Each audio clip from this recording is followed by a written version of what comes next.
What happens when a nation dares to hold the entire world's oil supply hostage, only to watch its grand strategy collapse in a matter of days? That is exactly the dramatic story unfolding in the waters of the Persian Gulf right now, and the shocking outcome will leave you speechless. Just weeks ago, Iran made a move that sent shockwaves through global markets, terrified shipping companies, and forced major powers into immediate action. The regime in Tehran ordered the closure of the Strait of Hormuz, the most critical energy choke point on the planet. For those who don't fully understand its importance, this narrow stretch of water, barely 33 kilometers wide, at its narrowest point, carries roughly 20 million barrels of oil every single day. That is not just oil, it is the lifeblood of the global economy. I have been closely following this crisis from the very beginning, and what I witnessed is far more than a simple military confrontation. It is a brutal lesson in the limits of power in the 21st century. Iran believed it could paralyze the world by controlling this vital waterway. They launched aggressive attacks on commercial shipping, deployed explosive drones, kamikaze boats, and even began laying thousands of mines. For a brief moment, it seemed like their gamble was working. Oil prices surged, insurance premiums skyrocketed, and hundreds of vessels were stranded. But then, everything changed faster and more decisively than anyone expected. In this video, we will break down exactly how this crisis unfolded, why Iran made such a dangerous bet, and how the overwhelming response turned their bold strategy into a humiliating disaster. I will take you through the timeline, the military tactics, the hidden miscalculations, and what this means for the future of global power balance. If you want to understand what is really happening in the Middle East right now beyond the headlines, then stay with me until the end. This is one of the most important stories of 2026, and very few channels are covering it with this level of depth. Before we dive in, if you are new here or have been following these critical geopolitical developments, please hit the like button and subscribe to the channel. Turn on the notification bell so you never miss an update. Your support helps us bring you these detailed, no-nonsense analyses. Now, let's go back to the beginning and see how this dramatic confrontation started. To truly understand the gravity of this crisis, we must first recognize the supreme strategic importance of the Strait of Hormuz. This narrow waterway, located between Iran and Oman, serves as the single most vital oil choke point on Earth. At its narrowest point, it is only 33 kilometers wide. Yet every single day, approximately 20 million barrels of crude oil, nearly 21% of global petroleum consumption, pass through these waters. For context, that is roughly 1/5 of the world's entire oil supply. Any disruption here doesn't just affect regional players. It sends immediate shockwaves through the global economy, influencing everything from gas prices in Europe to manufacturing costs in Asia. Just weeks ago, Iran made the audacious decision to weaponize this critical artery. The regime in Tehran, through its Islamic Revolutionary Guard Corps, IRGC, officially ordered the closure of the Strait of Hormuz. On that fateful day, Rear Admiral Alireza Tangsiri, commander of Iran's Navy, stood before cameras and issued a chilling ultimatum. No American ship, no Israeli vessel, and no European tanker will be allowed to pass.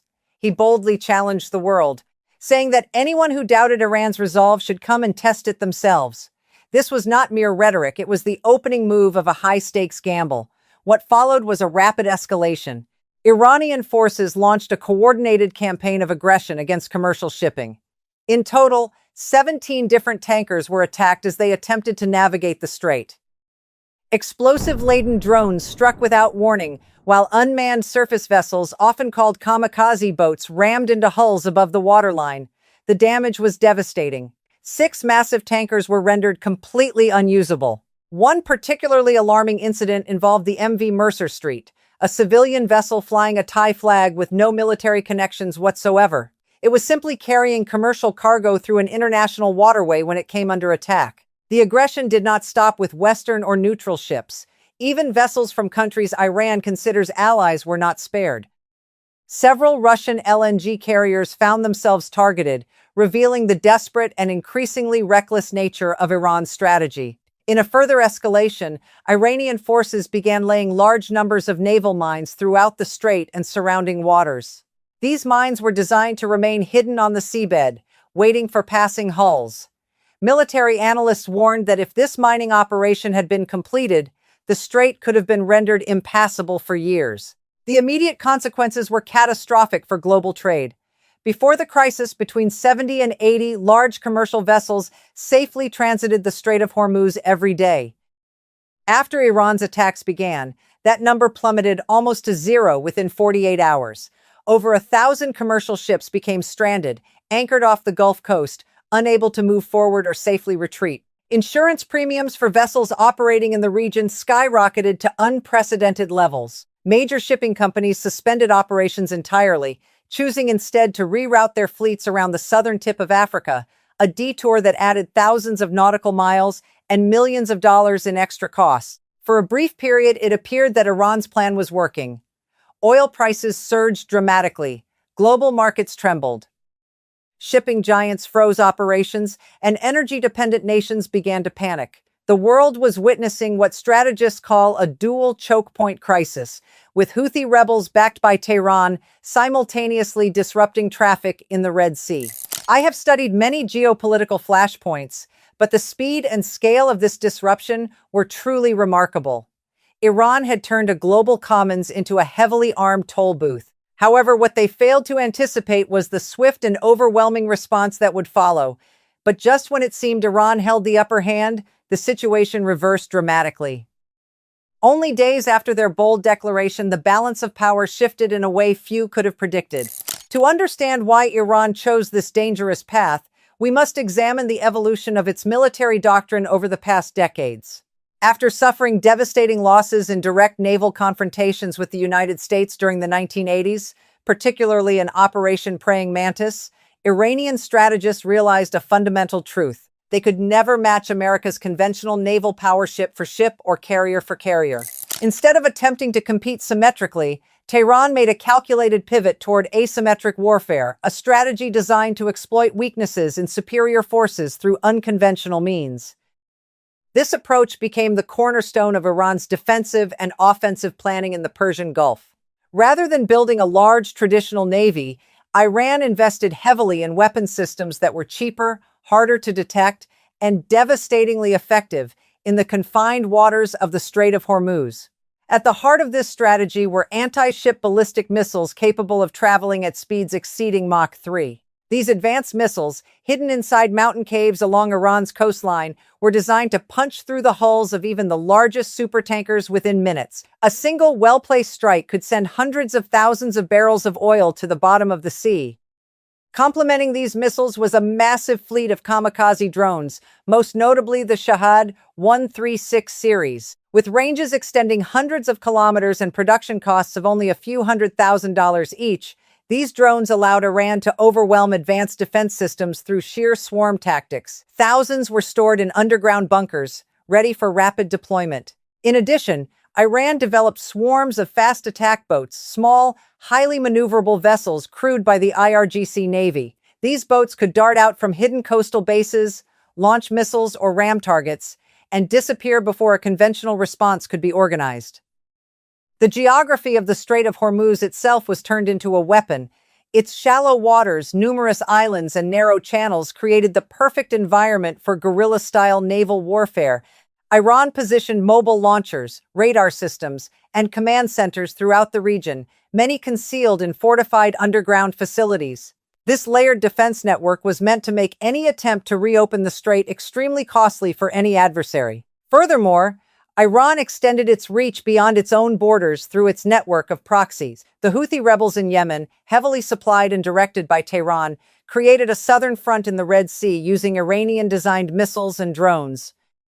This dual choke point strategy, threatening both Hormuz and the Bab el-Mandeb Strait, was intended to squeeze global shipping from two directions simultaneously, maximizing economic pressure on the West and its allies. I have analyzed many asymmetric strategies throughout my years covering military affairs, and Iran's version was among the most sophisticated on paper. It allowed a nation with limited conventional power to project influence far beyond its actual capabilities. For a while, this approach appeared brilliant.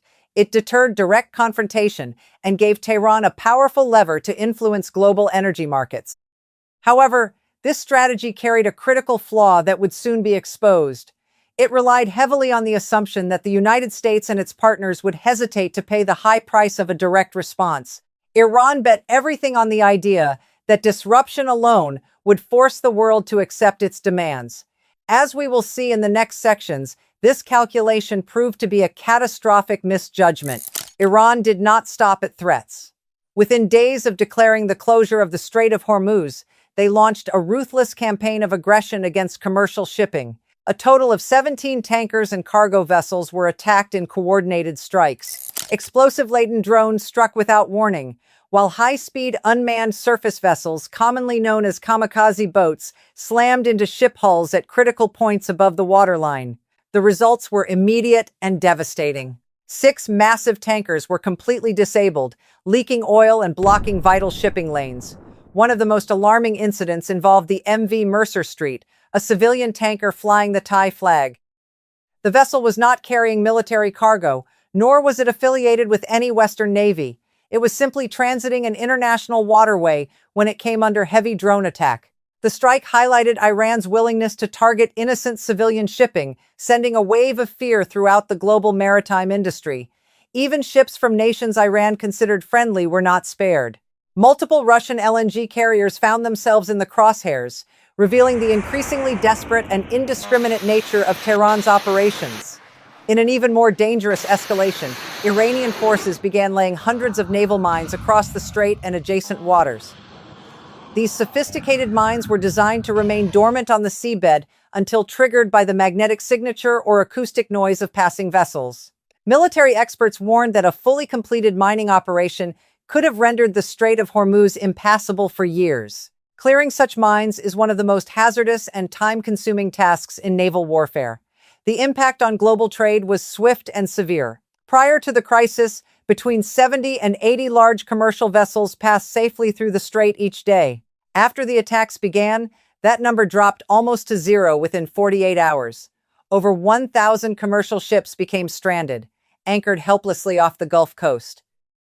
Insurance premiums for any vessel operating in the region skyrocketed to levels never seen before. Major shipping companies such as Maersk and MSC suspended all transits through the area, opting instead for the far longer route around the southern tip of Africa. This rerouting added thousands of nautical miles, significant fuel costs, and weeks of additional transit time. For a short but terrifying period, Iran appeared to have succeeded in its gamble. Oil prices surged dramatically on international markets. Energy-dependent economies in Europe and Asia faced immediate pressure. The world watched anxiously as supply chains began to buckle under the strain. The dual choke point strategy, combining threats in the Strait of Hormuz with Houthi attacks in the Red Sea, created a genuine crisis in global energy security. I monitored these developments closely, and it was clear that for those first few days, Iran held a temporary advantage. The regime believed that the economic pain it inflicted would force major powers to negotiate on its terms. However, this sense of control was illusory. What Tehran failed to anticipate was the speed and ferocity with which the United States would respond to restore freedom of navigation. The turning point was approaching, one that would expose the fatal weaknesses in Iran's entire strategy.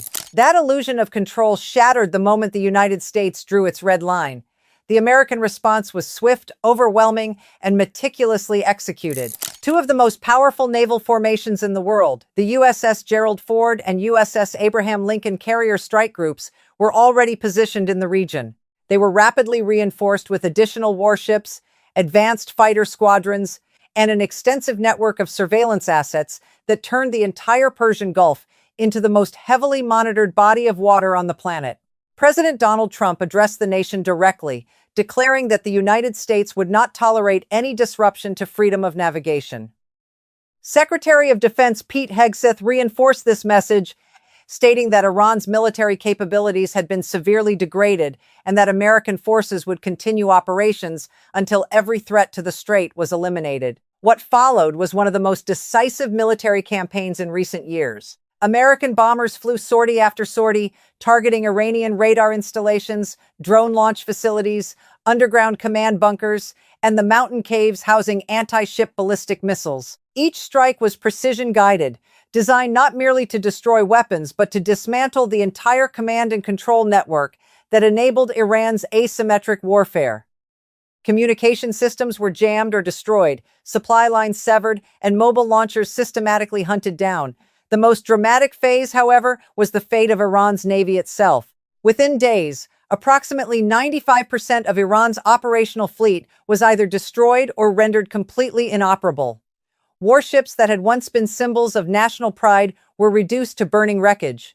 In a humiliating spectacle, dozens of Iranian vessels, including corvettes and fast attack boats, fled Iranian waters entirely, heading south into the open Indian Ocean in a desperate search for safety. The United States tracked every movement.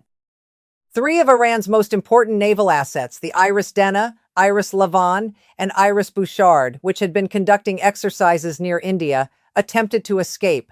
The Iris Dena was struck by a torpedo from an American submarine off the coast of Sri Lanka on the 4th of March 2026, marking the first torpedo attack on a naval vessel since World War II. The other two ships were intercepted and detained in ports in India and Sri Lanka. In total, the U.S. military neutralized more than 60 Iranian vessels during this pursuit. Even ships attempting to hide within the so-called shadow fleet or blend into commercial traffic were systematically located and eliminated. This campaign revealed a profound truth about modern power. Iran's asymmetric strategy, while clever on paper, proved extremely vulnerable when confronted by America's overwhelming conventional superiority, advanced intelligence, and global power projection capabilities. Submarines, long-range bombers, satellite surveillance, and carrier-based aircraft created a kill chain that Iran simply could not escape. I have studied numerous conflicts, and this episode stands out as a masterclass in the limits of asymmetric warfare. Iran bet that geography and cheap weapons could neutralize American naval dominance.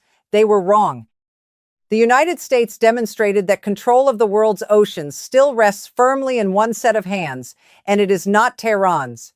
No ship could hide. No port was truly safe. The era when a single nation could hold global energy flows hostage through threats and mines had come to a decisive end. The speed and totality of Iran's naval collapse sent a clear message to every adversary watching. Challenging American maritime supremacy carries a price far higher than any potential reward. In my analysis of this crisis, one thing has become crystal clear. Iran fundamentally miscalculated the nature of power in the modern world. They believed that controlling a geographic choke point and arming it with asymmetric weapons would give them leverage that their conventional military could never achieve. For a fleeting moment, it seemed their gamble might succeed. The world panicked. Oil prices spiked. Shipping companies froze. Yet this approach revealed a critical blind spot. Disruption is not the same as dominance. Iran confused the ability to create chaos with the ability to control outcomes.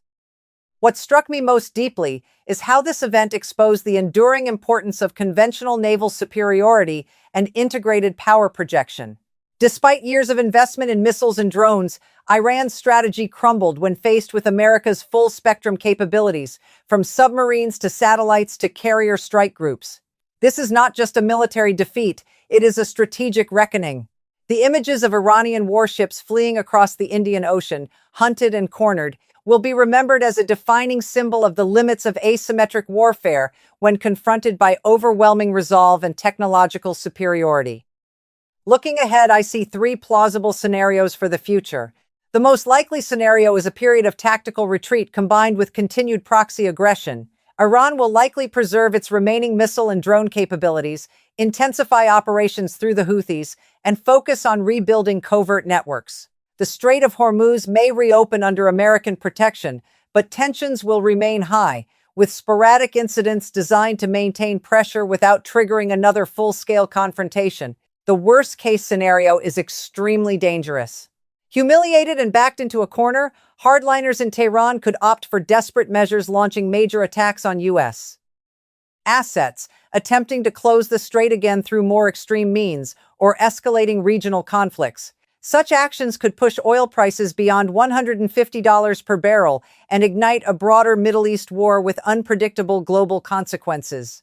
The best-case scenario, though least probable in the near term, would involve a fundamental strategic rethink within Iran. A decisive defeat of this magnitude might create internal pressure for more pragmatic leadership, potentially opening the door for quiet diplomatic channels and de-escalation. However, Given the ideological foundations of the current regime, this remains an optimistic outlook. What this crisis ultimately teaches us is that in today, Iran's gamble failed spectacularly, but the underlying tensions remain unresolved. The coming months will determine whether this defeat leads to lasting change or merely becomes the prelude to the next confrontation. The consequences of this dramatic confrontation extend far beyond the waters of the Persian Gulf and will reshape regional and global dynamics for years to come. First, the military impact on Iran has been devastating. Approximately 95% of its operational naval fleet has been destroyed or rendered inoperable in a matter of days. Decades of investment in warships, coastal defense systems, and underground infrastructure were dismantled with surgical precision. Iran's ability to project power in the Gulf has been severely degraded, and rebuilding this capability will take many years and enormous resources. The loss of key vessels such as the Iris Dena, Lavon, and Bouchard, along with dozens of smaller attack boats, represents not just material damage, but a profound psychological blow to the regime. Economically, the crisis caused immediate and significant disruption. Oil prices surged sharply in the initial phase, creating inflationary pressure across energy-importing nations.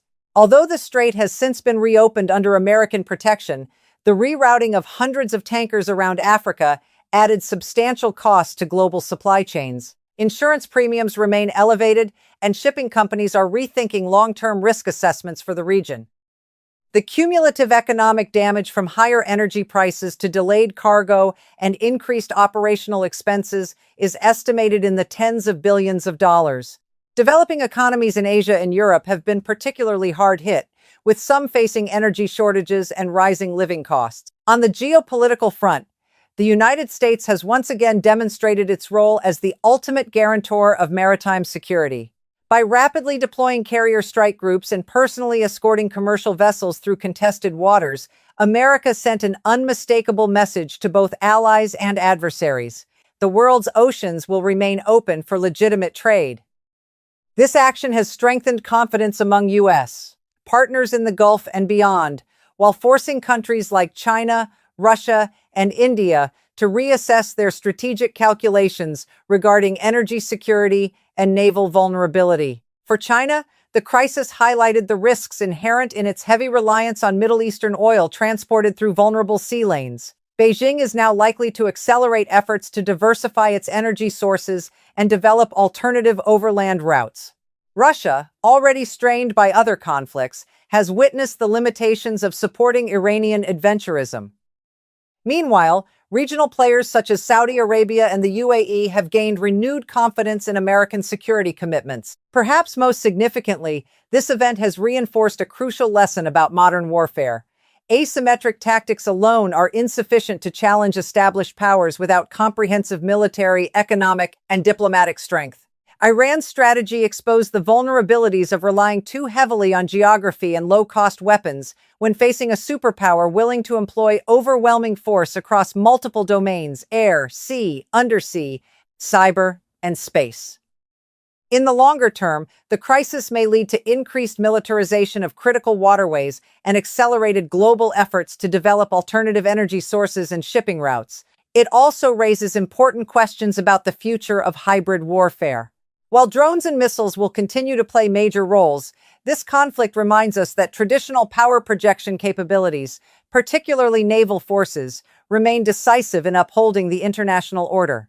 The images of Iranian ships fleeing across the Indian Ocean serve as a powerful reminder. Ambitions that exceed actual capabilities often end in strategic disaster.